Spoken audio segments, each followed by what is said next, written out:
This is TWiT. Alex Lindsay, let's start with you. What is your pick of the week? So I'm doing an anti-pick. So kind of a reverse. So you're throwing something out. I'm throwing Will this give me back money, Alex? Is that what this is going to do? Sorry.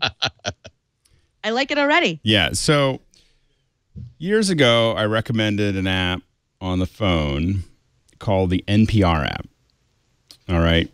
And it was kind of something that I used every day, all day, morning and afternoon.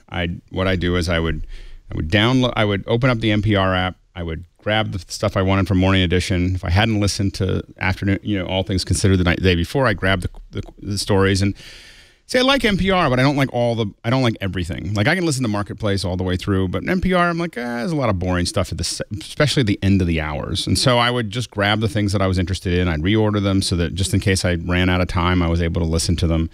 And so I'd put all my little playlist together, and then I would start driving. And that's usually how I built my drive time. And then if I got through that, then I'd listen to Marketplace, then I'd listen to TWiT, then I'd listen. It was like this kind of like mixture of how much time I have.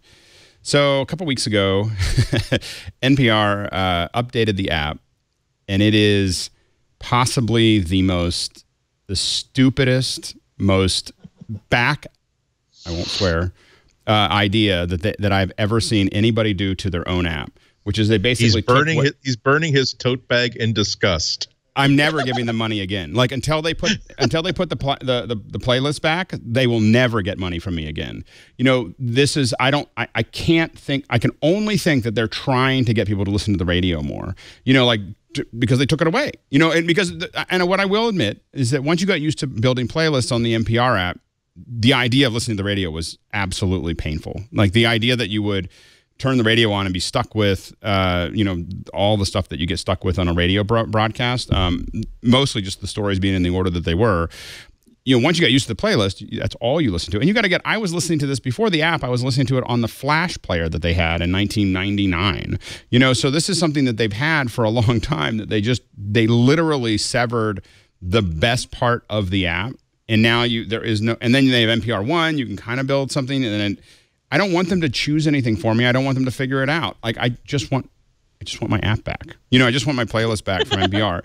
And literally, it's been interesting because now I've had a couple weeks of not listening to NPR, which hasn't happened since I was 12.